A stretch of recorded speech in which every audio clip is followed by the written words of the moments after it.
नमस्कार।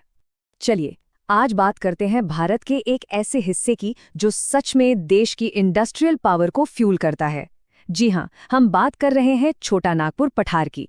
इसे भारत का औद्योगिक दिल भी कहा जाता है। तो सवाल ये उठता है कि आखिर पूर्वी भारत के इस पठार में ऐसा क्या खास है कि इसकी तुलना सीधे जर्मनी के industrial power house Ruhr valley से की जाती है। चलिए इसी गुत्थी को सुलझाते हैं। इस पठार के महत्व को समझने के लिए हम इन 5 पॉइंट्स को देखेंगे। ये एक तरह से हमारा रोड मैप होगा, इसकी जमीन से लेकर इसके इकोनॉमिक इम्पैक्ट तक के पूरे सफर का। तो चलिए शुरुआत करते हैं और सबसे पहले यही जानते हैं कि इस पठार को ये पावरफुल निकनेम आखिर मिला कैसे। देखिए, ये नाम कोई ऐसे ही नहीं मिला है। इस इलाके ने इसे कमाया है अपने जबरदस्त इंडस्ट्रियल और मिनरल इंपॉर्टेंस के दम पर। सच कहें तो ये भारत की इंडस्ट्रियल इकोनॉमी की रीढ़ की हड्डी है। यही वो जगह है जो देश भर की इंडस्ट्रीज को ताकत देती है और लाखों लोगों को रोजगार भी। अच्छा, अब अगर इस इलाके के मिनरल के खजाने का राज जानना है तो सबसे पहले हमें इसकी जमीन को, इसकी जियोलॉजी को समझना होगा। तो चलिए जरा नजदीक से देखते हैं कि ये जमीन बनी कैसे है। तो ये पठार पड़ता है पूर्वी भारत में। इसका ज्यादातर हिस्सा तो झारखंड में है, पर ये ओडिशा, पश्चिम बंगाल और छत्तीसगढ़ तक भी फैला हुआ है। ये हमारे विशाल पेनिनसुलर प्लेटो का ही एक बहुत जरूरी हिस्सा है और इसकी एवरेज हाइट करीब 700 मीटर है। और इस पठार की सबसे ऊंची चोटी वो है पारसनाथ हिल, जो गिरिडीह डिस्ट्रिक्ट में है। इसकी ऊंचाई है 1341 मीटर। ये अपने आप में इस इलाके की विशालता और जियोलॉजिकल डाइवर्सिटी का एक शानदार सिंबल है। इस पूरे इलाके की दौलत का जो राज है ना, वो असल में इसकी चट्टानों में छिपा है। ये चट्टानें कोई मामूली नहीं है, ये आर्कियन एरा की हैं, मतलब अरबों साल पुरानी, जब धरती बनी रही थी उस दौर की।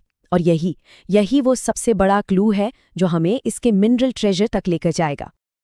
तो चलिए अब आते हैं मुद्दे की बात पर, उस असली वजह पर जिसके कारण इस पठार को भारत का रूर कहते हैं। अब वक्त है इसके जियोलॉजिकल खजाने का ताला खोलने का। इस पठार में मिनरल्स का तो मानो भंडार लगा है, लेकिन 3 सबसे अहम हैं। कोयला, जो यहाँ का किंग है, फिर है आयरन ओर और माइका।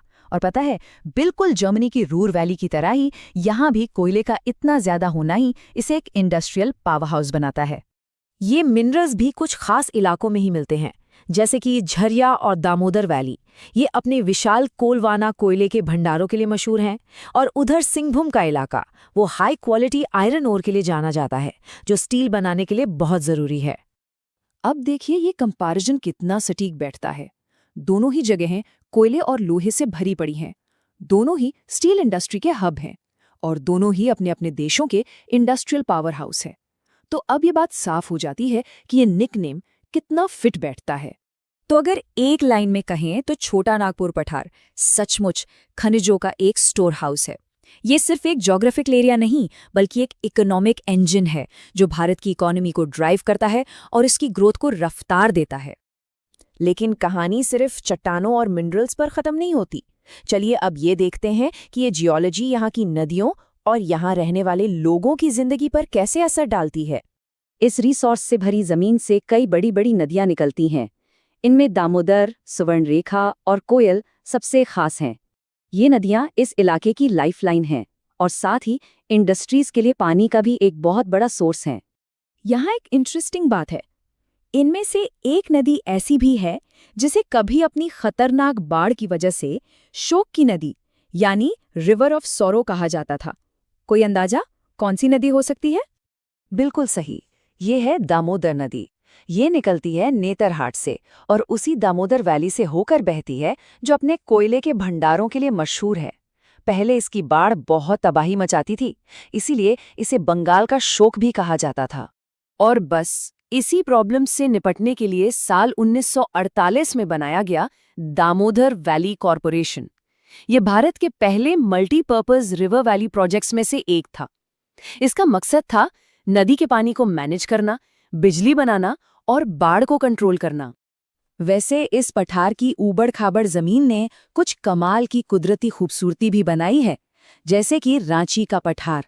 यहाँ कई मशहूर झरने हैं। सुवर्ण रेखा नदी पर बना शानदार हुंड्रू फॉल्स और साथ ही दशम और जोन्हा फॉल्स भी यहीं हैं। अब देखिए सारी कड़ियां कैसे जुड़ती हैं। सिंहभूम से मिला बढ़िया आयरन ओर, झरिया से मिला ढेर सारा कोयला और सुवर्ण रेखा नदी से मिला पानी। इन तीनों चीजों के संगम ने जन्म दिया जमशेदपुर को, जिसे हम सब स्टील सिटी के नाम से जानते हैं। ये नेचर और इंडस्ट्री का एक परफेक्ट कॉम्बिनेशन है।